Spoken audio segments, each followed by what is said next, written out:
together. Radio Manu 91 where it's always better. Where it's always better.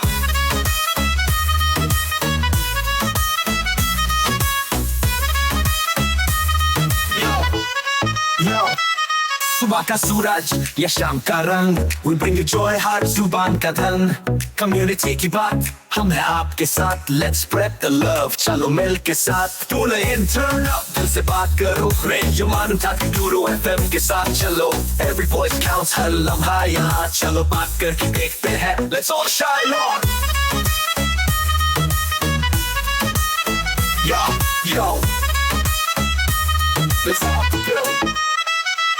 सेहत की बात और dreams to share. Radio Manu 92 FM, we're always there. From unity to joy, we bring the light. Every word, every tune makes everything right. Listen up, it's time to unite. Radio Manu 92 FM, shining bright. दिल से सुनो, we love and care. चलो बात करके देखते हैं, let's take it there. So come along for the ride. Radio Manu 92 FM, we're by your side. चलो बात करके देखते हैं, your voice, your guide.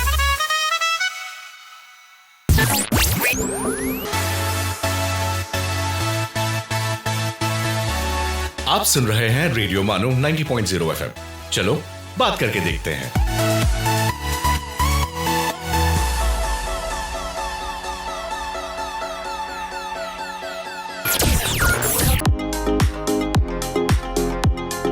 This is Radio Manu 90.0 FM presenting Society Matters.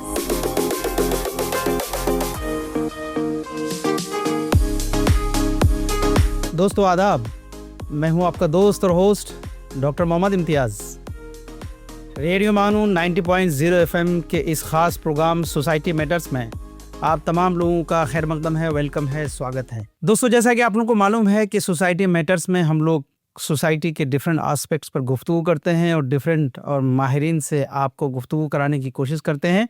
चुनांचे आज के इस एपिसोड में हम लोग स्वच्छ भारत अभियान पर गुफ्तगू करने जा रहे हैं और उस पर बात करने के लिए कोई और नहीं बल्कि उस अभियान के जो चेयरपर्सन थे, मेरी मुराद प्रोफेसर अमिताभ कुंडू सर से हैं. अमिताभ कुंडू सर, आपका हमारे इस स्टूडियो में वेलकम है.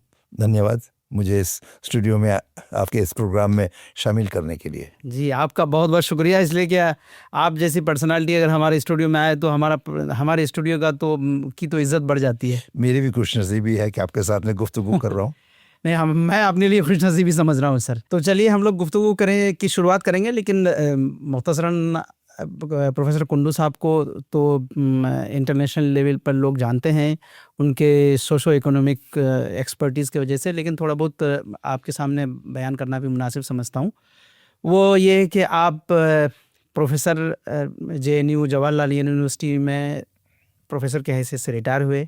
आप वहाँ पर HOD भी रहे, आप वहाँ पर डीन की हैसियत से भी आपने वहाँ पे सर्व किया. उसके अलावा आप श्रीलंकन गवर्नमेंट में पॉपुलेशन सेंसस के एडवाइज़र भी रहे और उसके अलावा आप regional adviser on poverty at United Nations Economic and Social Commission for Western Asia भी रहे हैं. उसके अलावा आप डिफरेंट इंस्टीट्यूशंस, रिसर्च इंस्टीट्यूशन और यूनिवर्सिटीज़ में प्रोफेसर एमेरिटस के हैसियत से आपने सर्व किया है और जिसमें मौलाना आज़ाद नेशनल यूनिवर्सिटी भी शामिल है. उसके अलावा आप नेशनल लेवल पर बहुत सारे कमेटीज़ के चेयरपर्सन रहे हैं, जिसमें सबसे मशहूर कमेटी में से एक है जिसमें आपने Ministry of Labour and Drinking water and Sanitisation में, जिसके तहत ये स्वच्छ भारत अभियान जो पूरे हिंदुस्तान में पॉपुलर हुआ, बहुत ही शोहरत कमाया, उसके चेयरपर्सन भी रहे. तो बहुत सारे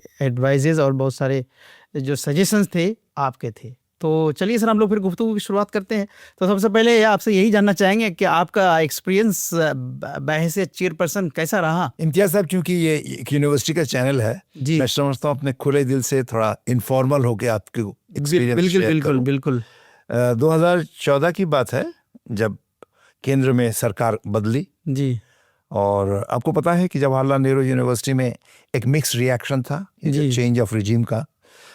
तो परमेश्वर अय्यर जी जो सेक्रेटरी थे जी ministry of drinking water and sanitation, अभी ये डिपार्टमेंट हो गया है जल शक्ति जी मिनिस्ट्री के अंडर में। जी तो परमेश्वर अय्यर जी जो स्वच्छ भारत मिशन ग्रामीण के मेन आर्किटेक्ट हैं, उनकी हमारे प्रधानमंत्री जी ने बड़ी तारीफ की है उनकी काबिलियत की। जी तो उन्होंने मुझे आग्रह किया कि मैं इसकी अध्यक्ष स्वच्छ भारत मिशन का नहीं, लेकिन इसमें जो रिसर्च एडवाइजरी कमेटी थी, अच्छा जो मॉनिटर कर रहा था, जी। जो क्वेश्चनर डिजाइन कर रहा था, ओ किस तरह से सवाल पूछे जाए ताकि हमें फीडबैक मिले जी। इसका इम्प्लीमेंटेशन कैसा हो रहा है, उसका अध्यक्ष था मैं। जी और यूनिवर्सिटी में कुछ लोग जो एक्सट्रीम पोजीशन लेते हैं, उनसे कहा कि आप तो बीजेपी सरकार के ज्वाइन करने वाले हैं। मैंने कहा देखिए सरकार होती है, जी पार्टियां अलग है। मैं किसी पार्टी को ज्वाइन कभी ना किया हूँ जिंदगी में, ना उम्मीद करता हूँ नहीं करूंगा, लेकिन अपनी बात अगर आप कह सकें तो कोई भी प्लेटफॉर्म हो, अगर सरकार सुनने को तैयार है, अगर सरकार ने आपको ये चैलेंज दिया है, एक मिशन हम ले रहे हैं, आप उसमें मदद कीजिए। मैं समझता हूँ हर नागरिक का ये फर्ज है कि अपनी काबिलियत के अनुसार उसमें मदद करे। तो उसको मैंने चैलेंज को स्वीकार किया। लेकिन ये बात सही है कि चूंकि हम हर चीज को, हर प्रोग्राम को क्रिटिकली पोजीशन लेते हैं, तो ऐसा नहीं है कि हर प्रोग्राम में सपोर्ट किया ना, तो पहले सरकार को ना इस सरकार में अपनी ओपिनियन अगर नहीं रख सकते तो आप रिसर्च क्या कर रहे हैं? और सरकार के थिंक टैंक कर रहा है ना, का मतलब यह है कि आप क्रिटिकली चीजों को देखें। जी सोशल का साइंटिस्ट का काम ही यही है। बिल्कुल सही कह रहे हैं। तो मिनिस्ट्री को भी अच्छा लगा कि ये इस इंसान का एक एक्सेप्टेबिलिटी है, अगर वो किसी चीज को सर्टिफाई करेगा तो लोग कहेंगे कि भाई इन्होंने डेटा वगैरह देख के ही ये कहा है। बिल्कुल तो उनके लिए भी एक एडवांटेज की बात थी।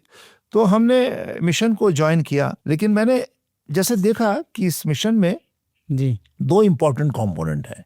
प्रधानमंत्री जी का एक आग्रह रहा है कि कोई भी प्रोग्राम इम्प्लीमेंट करने के पहले एक माइंडसेट हो, एटीट्यूड में थोड़ा तब्दीली आनी चाहिए। इस वक्त भी आपको पता है प्रधानमंत्री ने आग्रह किया है कि आपके कंजम्पशन पैटर्न चेंज हो, फॉरेन ट्रैवल्स कम हो, पब्लिक ट्रांसपोर्ट का ज़्यादा इस्तेमाल किया जाए, और वो चाहते हैं कि social engineering should be a part of the overall developmental programme. तो स्वच्छ भारत मिशन का एक मेजर कंपोनेंट है बिहेवियरल चेंज। अच्छा कि इंसान जो है टॉयलेट को इस्तेमाल करे। टॉयलेट बनाने का तो एक छोटा काम है, लेकिन टॉयलेट को इस्तेमाल करना, लोगों की आदत जो है खुली हवा में जाना, उसमें श्वास बड़ा अच्छा रहता है, तो ऐसा जो माइंडसेट है, हाँ, उसको चेंज किया। उसको चेंज करना बहुत जरूरी है। क्योंकि अगर आप समझते हैं कि आप खुली हवा में जा रहे हैं, आपको पता नहीं जो फीकल मटेरियल है जो आप छोड़ के आ रहे हैं, उसको किस तरह से ग्राउंड वाटर में जा रहा है, किस तरह से आपके घर में वापस आ रहा है। तो इसलिए माइंडसेट चेंज करना बहुत जरूरी है। तो मेजर कंपोनेंट था माइंडसेट चेंज करने का। जी दूसरा है टॉयलेट बनाने का, रूरल एरिया में और अर्बन एरिया में। स्वच्छ भारत मिशन के 2 हिस्से हैं, एक ग्रामीण हिस्सा और दूसरा शहरी हिस्सा। तो ग्रामीण हिस्से का जो कंपोनेंट है उसका मैं अध्यक्ष था। उसमें माइंडसेट चेंज करना, टॉयलेट बनाना, और तीसरी बात यह है कि गांव में घर के अलावा जो सड़कों पे, बाजार में, स्कूल में, वहाँ जो कूड़े हैं उसको कैसे डिस्पोज ऑफ किया जाए, उसका प्रोसेसिंग करना, उसका ट्रीटमेंट करना, और ये मेंस्ट्रुअल हेल्थ, वो जो फेंक देते हैं इस्तेमाल करने के बाद में यहाँ वहाँ, उसको कैसे ये किया जाए। तो स्वच्छ भारत में टोटल ऑब्जेक्टिव यह है कि हम ओपन डेफिकेशन फ्री बनाएं। रूरल इंडिया को हम 2019 तक, 2014 में शुरू हुआ 2 अक्टूबर को गांधी जी के नाम पर, क्योंकि आपको पता है कि इंडिपेंडेंस के पहले से ही और इंडिपेंडेंस के तुरंत बाद में भी हमने सैनिटेशन पर बहुत जोर दिया है। महात्मा गांधी का ये एम्फेसिस था कि सैनिटेशन बार बार आता रहा है। 1999 में जो बीजेपी सरकार थी, एनडीए सरकार थी, उस वक्त भी एक टोटल सैनिटेशन मिशन बनाया था, निर्मल भारत मिशन वो भी बना था। लेकिन ये स्वच्छ भारत मिशन जो 2014 में इम्प्लीमेंट हुआ, एक मेजर मिशन के साथ में शुरू हुआ कि हमारे ओवरऑल कवरेज जो है 38% थी। अच्छा 38-39% थी, उसको 100% बनाना 2019 तक 100% बना देना था। हाँ, कि ओपन डेफिकेशन फ्री का मतलब यह है टोटल हाउसहोल्ड्स को कवर करना। इस मिशन के साथ में शुरू हुआ। मैं ये कहना जरूर चाहूंगा, हमने अनाउंस तो किया कि वो पूरा हर हाउस होल्ड पर टॉयलेट मिल गया है, लेकिन हकीकत यह है कि माइंडसेट चेंज होना बड़ा मुश्किल होता है। कुछ लोगों ने अपने टॉयलेट में गोडाउन बना दिया, चावल रखने की जगह नहीं है, कोई सीमेंट का एक स्ट्रक्चर बना हुआ है, उसका इस्तेमाल अगर 100% बना है तो 95% लोग इस्तेमाल करते हैं, 5% नहीं करते। तो हमें लगता है अभी भी कुछ हाउस होल्ड से 10-11% हाउस होल्ड्स हैं रूरल एरिया में जिसके पास पूरा कोई ऑप्शन नहीं है, ओपन। तो चलिए सर, इन तमाम एस्पेक्ट्स पे हम लोग गुफ्तगू करेंगे ही। फिर वो एस्पेक्ट क्या आप रिसर्च और क्वेश्चन है डेवलपमेंट के लिए आप उसके अध्यक्षा कर रहे थे, उस पर भी हम लोग थोड़ा गुफ्तगू करेंगे, लेकिन एक थोड़ा सा ब्रेक के बाद ब्रेक ले लेते हैं छोटा सा, फिर उसके बाद गुफ्तगू करेंगे। तो दोस्तों, आप जैसा कि आप लोग मालूम है, आज हमारे स्टूडियो में मौजूद हैं प्रोफेसर अमिताभ कुंडू जी, जो बहुत ही अहम भूमिका निभाई है स्वच्छ भारत अभियान में। तो गुफ्तगू का सिलसिला चलता रहेगा, लेकिन लेते हैं एक छोटा सा ब्रेक। आप सुन रहे हैं सोसाइटी मैटर्स, रेडियो मानू 90.0 FM का welfare show.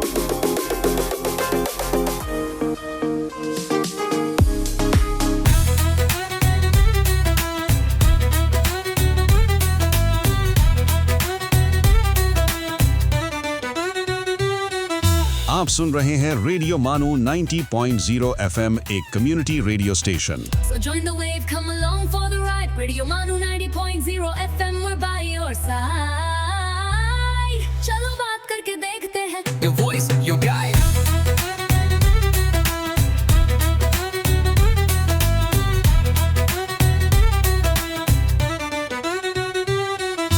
This audio has been generated through AI.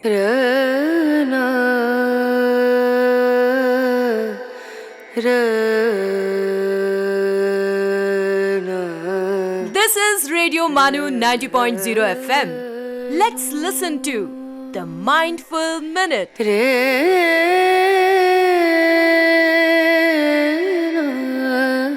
जैसा अन्न वैसा मन, प्रसिद्ध कथन।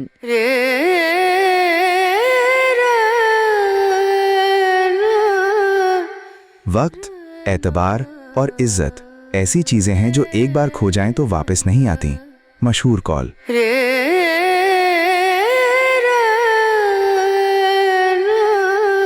There are 3 rules for writing a novel.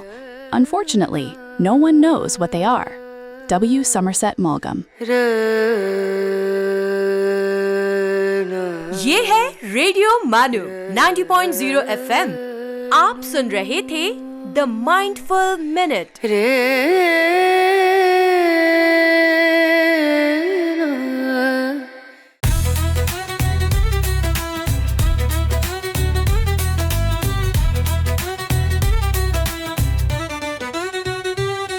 Sales, marketing और ब्रांड प्रमोशंस के लिए हमसे राब्ता करें radiomanu@manu.edu.in पर। So join the wave, come along for the ride. Radio Manu 90.0 FM, we're by your side. चलो बात करके देखते हैं. Your voice, your guide.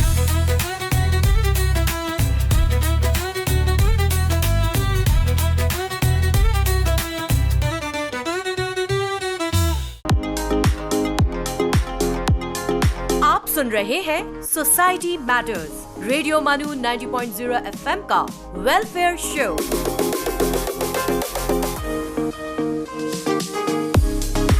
Break के बाद फिर एक बार आपका हमारे इस प्रोग्राम सोसाइटी मैटर्स में खैर मकदम है, वेलकम है, स्वागत है। जैसा कि आप लोगों को मालूम है, आज हमारे स्टूडियो में बहुत ही ख़ास मेहमान, बहुत ही अहम शख्सियत प्रोफेसर अमिताभ कुंडू जी मौजूद हैं, जो स्वच्छ भारत अभियान के बहुत ही अहम पिलर रह चुके हैं। उनसे हम लोग गुफ्तगू का सिलसिला जारी रखेंगे। सर, ब्रेक में जाने से पहले हम लोगों ने बहुत सारे एस्पेक्ट पर गुफ्तगू किया कि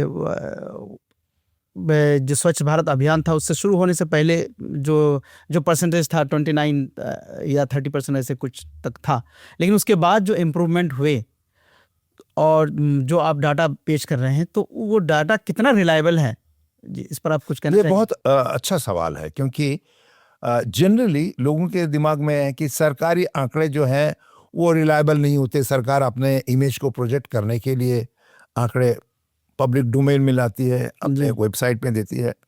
मैं समझता हूँ कि आंकड़े सरकारी और गैर सरकारी नहीं होते, और ये कहना कि सरकारी आंकड़े जो है मोटिवेटेड होते हैं, मैन्युफैक्चर्ड होते हैं, और प्राइवेट आंकड़े जो है वो बिल्कुल सही होते हैं, ये सही नहीं है।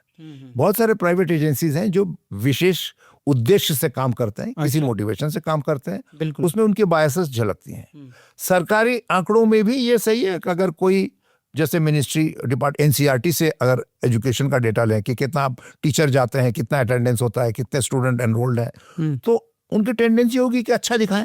तो ये सही है कि आंकड़े सरकारी हो या गैर सरकारी हो, किस इंस्टीट्यूशनल अरेंजमेंट के तहत डेटा को जनरेट कर रहे हैं, उसको रिलायबल बनाने के लिए क्या क्या चेक्स हैं। हमारे स्वच्छ भारत मिशन को सरकारी आंकड़ा कहना थोड़ा मुश्किल इसलिए है क्योंकि हमने एक कमेटी बनाई जिसमें गैर सरकारी 4-5 लोगों को हमने रखा। अच्छा। मिनिस्टर वर्ल्ड बैंक के लोग थे, यूनिसेफ के लोग थे। हमने कहा कि डेटा में कोई गड़बड़ी नहीं होनी चाहिए। बिल्कुल। और मैं जानता हूं कि हमारे पास नेशनल सैंपल सर्वे के आंकड़े हैं, वो भी सैनिटेशन के डेटा कलेक्ट करते हैं जी। उसमें जो बताया गया, जैसे मैंने बताया था कि 29%, 39% जब शुरुआत हुई थी 2014 में, सिर्फ 40 से भी कम प्रतिशत लोगों के पास टॉयलेट था जी। ये बढ़ के 2000। आपने ये सर जो डाटा लिया था सर, जिस वक्त आपने शुरुआत किया 2014 में, तो वो डाटा उस वक्त अवेलेबल था आप लोगों के पास या आपने खुद सर्वे करके डाटा देखिए? 2014 का जो डेटा है जी, 14 का जो डेटा है वो हमें नेशनल सैंपल सर्वे से। अच्छा, नेशनल सैंपल वो हमने कलेक्ट नहीं किया, लेकिन उसके बाद में हम मॉनिटर करते रहे। हर साल में हमारे पास एक वेबसाइट बना है जी, उसमें टेम्पलेट के हम लोग रेगुलर फीड करते रहे। और हमने बताया 2019 में हमारे पास 86% लोगों के पास टॉयलेट आ गया है। वाह। अच्छा, अगर नेशनल सैंपल सर्वे के आंकड़ों को देखें तो वहां पर फिगर जो है थोड़ा कम है। अच्छा, तो ये कहना कि क्या हमारे डेटा में गड़बड़ी है, हमने तुरंत सोचा कि हो सकता है हमसे कुछ गलती हुई हो। लेकिन मैंने देखा कि नेशनल सैंपल सर्वे जाके लोगों से पूछ रहे हैं क्या आपके पास टॉयलेट है जी। उस वक्त चर्चा थी स्वच्छ भारत मिशन में 14,000 रुपए आ रहे हैं, तो पहला उनका कोशिश था नहीं है, नहीं क्योंकि नजर आता है कि 14,000 रुपए आ रहा है। हाँ। तो हमने देखा कि इसकी वजह से परसेंटेज जो रिपोर्ट कर रहा है टॉयलेट नहीं है वो थोड़ा ज्यादा हो रहा है। इसीलिए हमने अपने क्वेश्चन में पूछा कि आप कहाँ टॉयलेट इस्तेमाल करते हैं। अच्छा। फिर आपकी बीवी कहाँ पर जाती है? तो पहले वो कहते हैं हम तो बाहर जाते हैं, नहीं बीवी के लिए एक टॉयलेट है हमारे घर में। जब या छात्र क्या करते हैं, तो हमने ऐसे सवाल पूछे जिससे पता चलता है कि वाकई लोगों के पास टॉयलेट है कि नहीं है जी। लेकिन अगर मान लीजिए कोई किसान अपने, ये तो सिर्फ रिसर्चर ही कर सकता है कि कैसे डाटा को हासिल किया जा सकता है, आपके रिस्पॉन्स को हासिल करना है जी। तो मैं समझता हूँ कि हमने जो कोशिश की जी, ये इसमें हकीकत को जानने के लिए रियलिटी को समझना बहुत जरूरी है। अगर कोई किसान अपने घर से मान लिया 8 किलोमीटर या 5 किलोमीटर दूरी पे जाके कर रहा है, ये उम्मीद करना कि वो टॉयलेट के लिए वापस आएगा घर दोपहर को, गलत होगा। हाँ। अगर आप पूछें क्या आप कभी भी इस्तेमाल ओपन में जाते हैं, खेत में गया हुआ है वो वापस थोड़ी आने वाला है जी बिल्कुल। अब इस बात है, तो अगर आप इस तरह से डेटा को हकीकत को समझे तो मुझे लगता है आंकड़े बहुत सही हैं।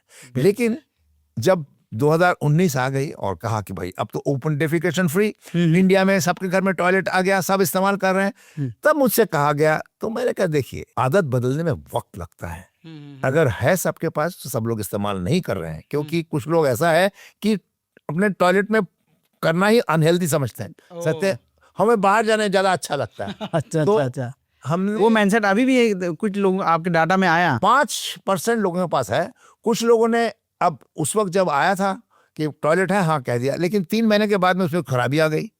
तो साल के अंत तक देखते हैं कि कुछ और काम हो गया। तो जब मुझसे कहा गया कि टेलीविजन में जाके अब सरकार की तरफ से अनाउंस कीजिए कि 100% घरों में अब टॉयलेट आ गया है, 2019 में हमारा टारगेट था। मैंने कहा ये बात मैं नहीं कह सकता मैं रिसर्चर हूँ, मेरे आंकड़े कहते हैं कि 39% से बढ़ के 86-87% हो गया है। रिकॉर्ड अचीवमेंट है। और हमने डेटा ऐसा नहीं किया कि हमने भेज दिए लोगों को और आंकड़े इकट्ठे होकर आ गए। मैं खुद और बाकी सब लोगों से कहा फील्ड में जाइए। अच्छा। मैं फील्ड में गया, महाराष्ट्र के कुछ पिछड़े हुए जिलों में गया, तो मुझे लिस्ट बनाया था कि इन गांव को जाएंगे। सुबह उठ के मैंने कहा नहीं, मैं इन गांव में नहीं जाना है, मुझे जिन गांव का शेड्यूल में नहीं है नहीं, उस गांव में जा रहा है। अरे वाह भाई, ये तो मेरे सब लोग को हैरानी हुई। हम नहीं किया, मैंने कहा गाड़ी इधर जाए आपको क्या फर्क पड़ता है हमें, लेकिन वहां पर लोग तो होंगे नहीं होंगे, यही तो देखना है कि कौन लोग है कौन लोग नहीं है। तैयारी करके जिन गाँव में जाए वहां गलत आंकड़े मिल सकते हैं। दूसरी बात, जब हम लोग पैसा दे रहे हैं स्वच्छ भारत मिशन के तहत, पूरा पैसा नहीं है उसमें, 60-70% कॉस्ट कवर किया जाता है। तो उसको हम कहते हैं टॉयलेट बनाने के बाद में पानी का व्यवस्था होना चाहिए। अगर पानी की व्यवस्था साथ में नहीं है तो आपको पैसा नहीं मिलेगा। तो पानी की व्यवस्था के बाद में फोटो खींचना पड़ेगा, फोटो खींच कर आपको अपलोड करना पड़ेगा, तब आपको पैसा मिलेगा। तो हमने कोशिश की थी, इसलिए मैंने कहा सरकारी और गैर सरकारी होने से आंकड़े सही गलत नहीं होते। जिस इंस्टीट्यूशनल अरेंजमेंट के साथ में, जिस केयरफुलनेस के साथ में हमें डेटा को जनरेट करना है, सवाल कैसे डिजाइन करना है, उस पर डिपेंड करता है। मुझे लगता है हमने अपने तरफ से पूरी ईमानदारी के साथ में क्वेश्चन डिजाइन किया है, और मैं समझता हूँ कि ये जो इम्प्रूवमेंट है 39% से 87%, ये सिग्निफिकेंट अचीवमेंट, बिल्कुल सिग्निफिकेंट। किसी भी अभियान में 39 से 80-89% तक अचीवमेंट करना, ये तो बहुत बड़ा अचीवमेंट है। ये तो अचीवमेंट है कि आपने डाटा के तौर पर हर हाउस होल्ड में ये टॉयलेट का इंतजाम हो गया, सब कुछ हो गया। इसमें सोसाइटी में बिहेवियरल चेंजेस कैसे आए, उसके लिए वो कैसे चेंजेस आए? पहले आपके ये इस अभियान से पहले क्या बिहेवियर था, और इस अभियान के इम्प्लीमेंट के बाद जो अचीवमेंट आपने किए, उसके बिहेवियरल चेंजेस सोसाइटी में कैसे हुए? ये बात सही कह रहे हैं। देखिए, कुछ माइंडसेट है बहुत मुश्किल से बदलता है। ये कहा जाता है कि ये टॉयलेट अगर बन रहा है तो महिलाओं के लिए है जी, पुरुषों के लिए नहीं है। पुरुष तो बाहर ही जाएंगे। ये ऐसे मतलब आपके सर्वे में आया। और महिलाओं में भी ये था कि भाई 2-3 महिलाएं एक साथ चले जाएंगे जी, और बातें भी हो जाएंगी, घुमाएंगे। लेकिन मुझे लगता है मीडिया ने बहुत अच्छा काम किया। 2-3 फिल्में बनी जिसको सब्सिडाइज किया गया, बताया गया कि बहू भी जा रही है बाहर टॉयलेट और ससुर भी जा रहे हैं, तो एक बड़ा एम्बैरेसिंग सिचुएशन क्रिएट किया गया। बताया गया कि ये घर में टॉयलेट भी है और तुलसी का पेड़ भी है।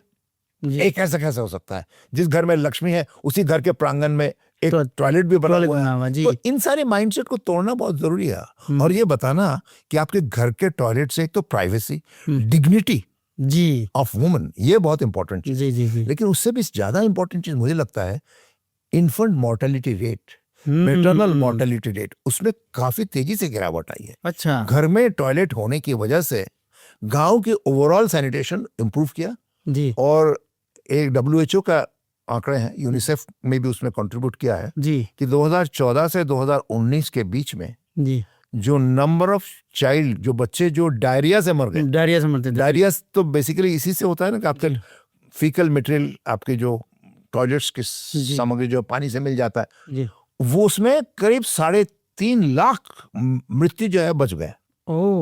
तो ये बहुत बड़ी अचीवमेंट है कि टॉयलेट से सिर्फ डिग्निटी, कन्वीनियंस ये तो है ही, लेकिन स्वास्थ्य पर, बच्चों के स्वास्थ्य और माताओं के स्वास्थ्य पर बहुत बड़ा अच्छा इम्पैक्ट पड़ा है। और मुझे लगता है लोगों को ये रियलाइजेशन हुआ कि हमारा जो ट्रेडिशनल माइंडसेट है, तो ये इसको बदलना बहुत जरूरी है।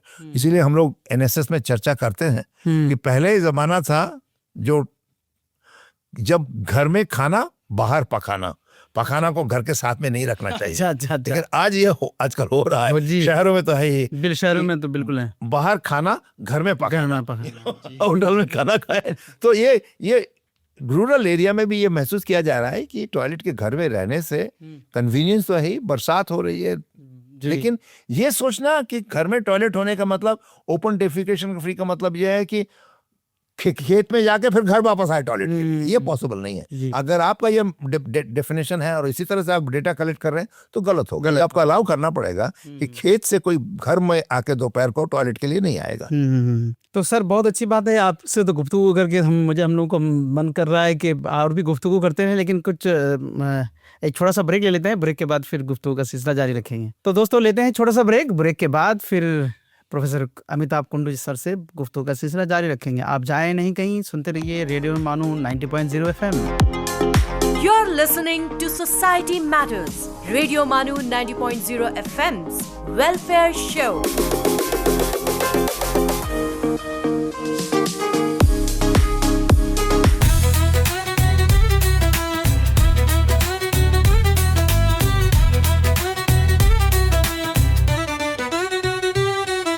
You're listening listening to Radio Manu 90.0 FM, a community radio station. So join the wave, come along for the ride. Radio Manu 90.0 FM, we're by your side. चलो बात करके देखते हैं. Your voice, your guide.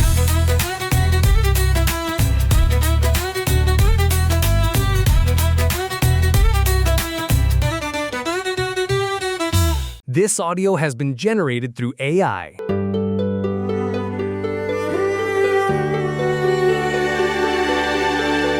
आइए अब सुनते हैं अर्ज किया है. आदाब दोस्तों, आप सुन रहे हैं अर्ज किया है रेडियो मानू 90.0 FM पर. आइए आज मुलाकात करते हैं अजीम आजादी के सिपाही, शायर और इनकलाबी फनकार राम प्रसाद बिस्मिल से. राम प्रसाद बिस्मिल का जन्म 1897 में शाहजहांपुर, उत्तर प्रदेश में हुआ.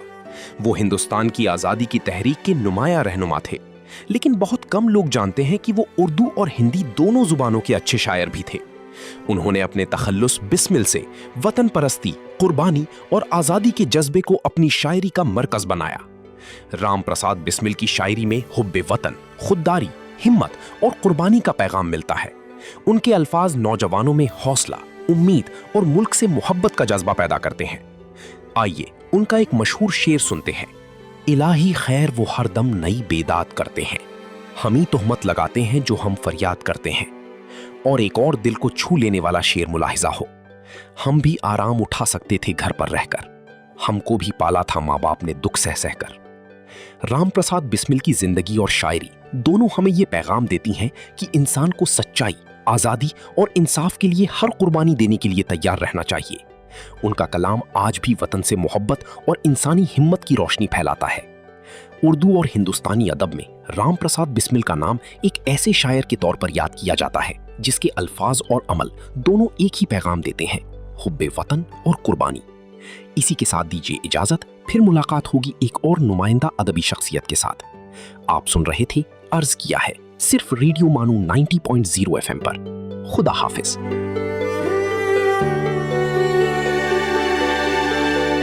You were listening to अर्ज किया है.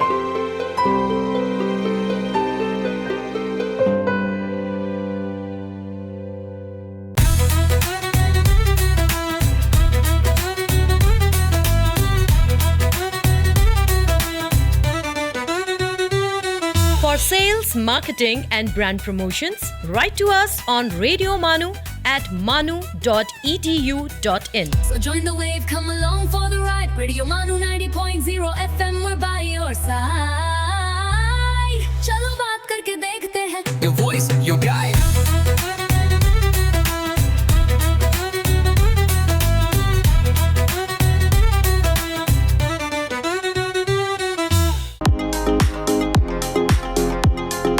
You're listening to Society Matters, Radio Manu 90.0 FM's Welfare Show.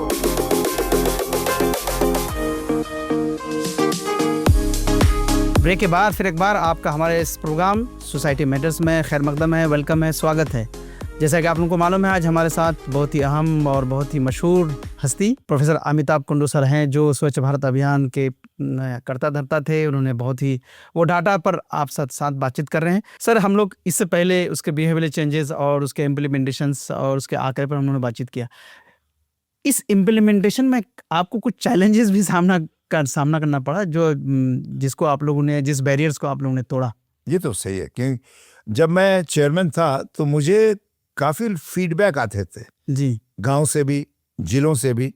मुझे कुछ वीडियो बताए गए जी कि जहां लोग ओपन टॉयलेट के लिए हाथ में एक कटोरी लेके जा रहे हैं जी, उसके पीछे लोग लगाए गए, दौड़ाया गया, पकड़ के लाया गया, दिखाया गया और उनको उठक बैठक करवाया गया. अच्छा, ये वीडियो था, मुझे भेजा. ओहो, मैंने सेक्रेटरी को दिखाया, ये क्या चल रहा है, आप कोर्शन कर रहे हैं, ये तो गलत है. उसने कहा बिल्कुल गलत है, इसको तुरंत रोकना पड़ेगा. थोड़ा ओवर एंथुजियाज्म हो जाता है. कुछ लोकल लेवल पे कहा कि भाई, और ये भी कहा गया कि अगर आपको ओपन डिफिकेशन करते हुए पाए गए आप, तो आपके सरकारी बेनिफिट जो है वो खत्म कर दिए जाएंगे.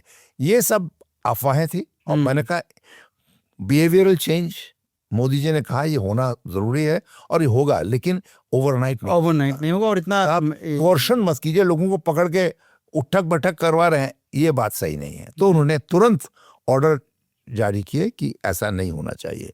लेकिन एक चीज देखिए, चूंकि मैं डेटा की बात कर रहा हूँ और मैं प्रोफेसर ऑफ स्टैटिस्टिक्स हूँ, बिल्कुल, और मुझे इसीलिए रखा गया कि मुझे आंकड़ों के बारे में जानकारी है। जी, आंकड़े आपके उंगलियों में है सर। देखिए, अब हम क्या करते थे, 15 हाउस होल्ड लेते थे, 600 का हाउस होल्ड है मान लीजिए, हम कहेंगे इस गांव में कितने प्रतिशत घरों में टॉयलेट नहीं है जी। अगर हमने रैंडम का मतलब ये नहीं कि जो सामने मिला वो, रैंडम का मतलब तरीका होता है स्ट्रेटिफाइड करके। हाँ, आप सारे हाउस होल्ड को रैंडमली कर दिया, उसके बाद में एक कागज को घुमाया एक मशीन के अंदर, उसमें से जो निकल के आए 15, वो नंबर अलग अलग जगहों के हो सकते हैं।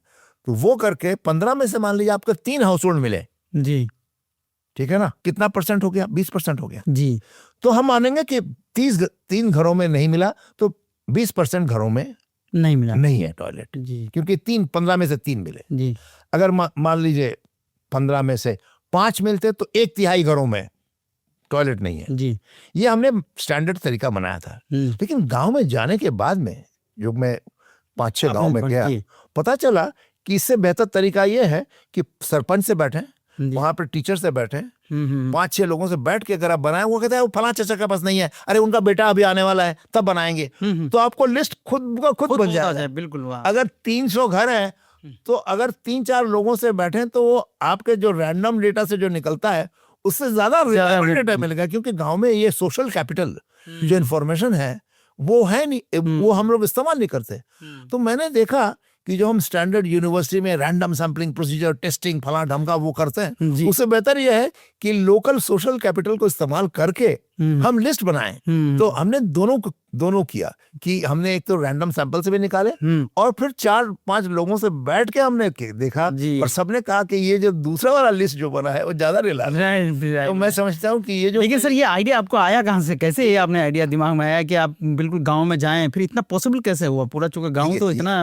ये आप बात सही कह रहे हैं कि ये आइडिया मुझे जाने के बाद में पता चला कि हम जो पीएचडी लेवल पे मेथोडोलॉजी कोर्स में जो सीखते हैं वो उससे बेहतर तरीका है सोशल कैपिटल जी। लेकिन अब हमने तो सिंसियरिटी के साथ में कर लिया जी कि हम गांव में जाएंगे, 5 लोगों को बुलाएंगे, उनसे टिक कराएंगे और पूछेंगे और तो कोई नहीं है। आप अगर 3 लोगों से बात करेंगे आपको लिस्ट पक्का बन जाएगा। लेकिन अगर आप किसी एजेंसी को बुलाए हैं और उस एजेंसी से कहा है, तो अगर जब आपने 5 हाउस होल्ड बनाया रैंडमली, वो जाएंगे, 15 हाउस होल्ड करेंगे, लेकिन आपने कहा 3 लोगों से बातें कीजिए, हो सकता है बात ही ना करें वो, और ऐसी डाटा के भाई हमने कर लिया है। तो आपको अगर आप लार्ज स्केल पे करना है तो एक मेथोडोलॉजी बनाना कि 15 हाउस होल्ड का नाम लिखिए, कहाँ पर लगे, उसका फोटो बनाइए, ये उनको बांधने का एक तरीका है। लेकिन अगर आपने थोड़ा लिबरल कर दिया, जो मैं कर सकता हूँ, मैं जानता हूँ मैं जेन्युइनली कर रहा हूँ, तो इसको कन्वे करना बड़ा मुश्किल होता है। इसीलिए हमने दोनों को साथ में क्रॉस चेक जरूर किया है सोशल कैपिटल से, लेकिन हमने बहुत कम ऐसे अध्यक्ष होंगे किसी भी अभियान के जो गांव में खुद से गए होंगे एज ए रिसर्च और डाटा कलेक्ट किए होंगे इस तरह। तो ये तो बहुत बड़ी बात है सर। मैं शायद बहुत ज्यादा एक्सैजरेटेड व्यू तो नहीं दे रहा हूँ, क्योंकि सारा ऑल इंडिया सर्वे था जी। हमने 5% गांव में, 1% गांव में भी नहीं, 6 लाख गांव है जी। तो हम उसमें हमने करीब 15-20 गांव में गए, लेकिन हमने मैसेज जो दिया है जी, ये सिर्फ गांव में जाने का नहीं है, मैसेज ये है कि कभी भी आ सकते हैं और आपको चेक इसी तरह करना है जिस तरह हमने किया है। तो ये हमने एक संदेश दिया है कि डेटा बहुत सीरियस है। लेकिन एक और बात मैं करूंगा कि सरकारी मशीनरी जो लोग आंकड़े इकट्ठा करने गए थे वो सरकारी नौकर नहीं है, हमने एक एजेंसी को हायर किया था, ठीक है ना। वो एजेंसी पब्लिक अंडरटेकिंग भी होता है, लेकिन होता यह है कि उस एजेंसी के लोगों को पता करता है कि सरकार चाहती है कि अच्छे फिगर कवरेज जो है ज्यादा हो, तो उनको पता है।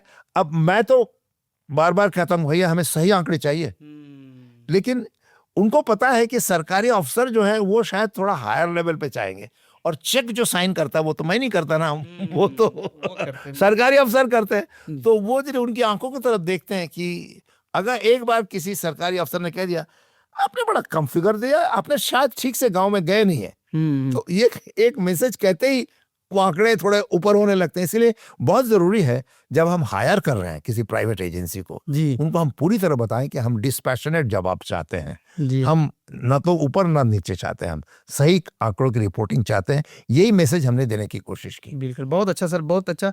अब चूंकि प्रोग्राम हमारा, चूंकि हम गुफ्तगू करते हुए हम लोग को पता भी नहीं चला, हम लोग को प्रोग्राम को क्लोजिंग की तरफ जाना पड़ेगा। लेकिन जाते जाते सिर्फ अभी चूंकि वो 2019 तक उस मिशन को कंप्लीट करना था और वो कंप्लीट हुआ भी और उसका इम्पैक्ट भी बहुत पड़ा। लेकिन अब इस वक्त हेल्थ एंड हाइजीन पे आप गवर्नमेंट ऑफ इंडिया को क्या सजेस्ट करना चाहेंगे, जिस पर और भी हम हिंदुस्तानियों को काम करने की ज़रूरत है? तो आप जैसे लोग जो सिर्फ इतना सिंसियरिटी के साथ डाटा को कलेक्ट करते हैं और उसके इम्पैक्ट को महसूस करने की कोशिश करते हैं, आप तो ग्लोबली भी सारी चीज़ों को देख रहे हैं, आप इस वक्त क्या सजेस्ट करना चाहेंगे? देखिए, एक तरफ तो लगता है कि हमने अच्छा काम किया जी, हमने बड़ी सिंसियरिटी से सारे फील्ड में भी गए, क्वेश्चनर भी डिज़ाइन किया, सब लोगों के सुन के, लोगों की मुश्किलें जानकर किस रंग से सच्चाई बाहर आए उसको ध्यान में रखते हुए क्वेश्चनर डिज़ाइन किया। लेकिन दूसरी बात यह है कि 2019 में 2 अक्टूबर तक 100% कवरेज होना था जी, लेकिन 2026 के आंकड़े हैं कि 11% घरों में अभी तक टॉयलेट नहीं है, इस्तेमाल नहीं हो रहा है। इस्तेमाल नहीं हो रहा है, या ये भी आंकड़े, या उसका टूट इसका फूट गया। ये है जो कुछ कि सोशल इंजीनियरिंग जी जो हमारे प्रधानमंत्री जी का पहला ये था कि घरों में माइंडसेट को चेंज करना है, एक लंबा प्रोसेस है, उसको हमें करता रहना पड़ेगा। इसीलिए स्वच्छ भारत मिशन का मिशन फेज 1 तो खत्म हो गया है 2019 में, लेकिन 19 से शुरू है फेज 2 जी, उसमें देखना सस्टेनेबिलिटी, वो जो टॉयलेट बना है उसका इस्तेमाल हो रहा हो। इसके अलावा एक मिशन आया प्लास्टिक जो फेंके जा रहे हैं जी, उसको कवर करना बहुत जरूरी है। तीसरा लैंड पोल्यूशन। हाँ, तीसरा ये जो टॉयलेट जो डिफंक्ट हो रहे हैं, काम नहीं कर रहा है, उसको रिपेयर भी करना है, मेंटेनेंस करना, सस्टेनेबल बनाना इन टॉयलेट्स को, ये भी बहुत जरूरी है। तीसरी बात, सिर्फ टॉयलेट ही नहीं, जो बाजार में जो कूड़े फेंक के आते हैं या सामने का वाटर बॉडी है उसमें डाल के आ जाते हैं, उसको भी रुकवाना जरूरी है। तो मुझे लगता है इसमें वक्त लगता है।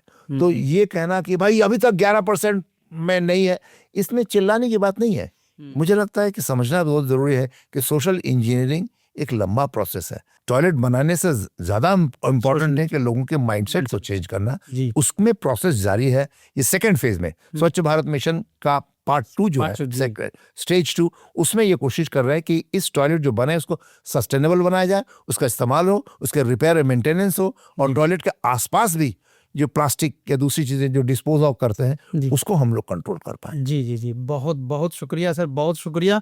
और आपने जो आंकड़े और जो जिस मेथड से आपने इंटेलेक्चुअली भी उसको किया है, क्योंकि आप जैसे लोग ही उसको कर सकते हैं, तो आपकी इन तमाम इन्फॉर्मेशन के लिए आपका बहुत बहुत शुक्रिया। शुक्रिया इम्तियाज साहब, मुझे बहुत खुशी है कि मुझे आपने शामिल किया। तो दोस्तों, ये थे प्रोफेसर अमिताभ कुंडू जी, जो स्वच्छ भारत अभियान के डाटा और उसके मेंटेनेंस और उस तमाम चीज़ों के अध्यक्षा उन्होंने की फेज़ 1 में, फिर फेज़ 2 में भी उसमें जुड़े हुए हैं। आइंदा और किसी और सोशल साइंटिस्ट के साथ फिर रूबरू होंगे, तब तक के लिए मुझे यानी मोहम्मद इम्तियाज़ को और प्रोफेसर अमिताभ कुंडू सर को दीजिए इजाज़त। आदाब। आप सुन रहे थे सोसाइटी मैटर्स रेडियो मानू 90.0 FM पर। चलो बात करके देखते हैं।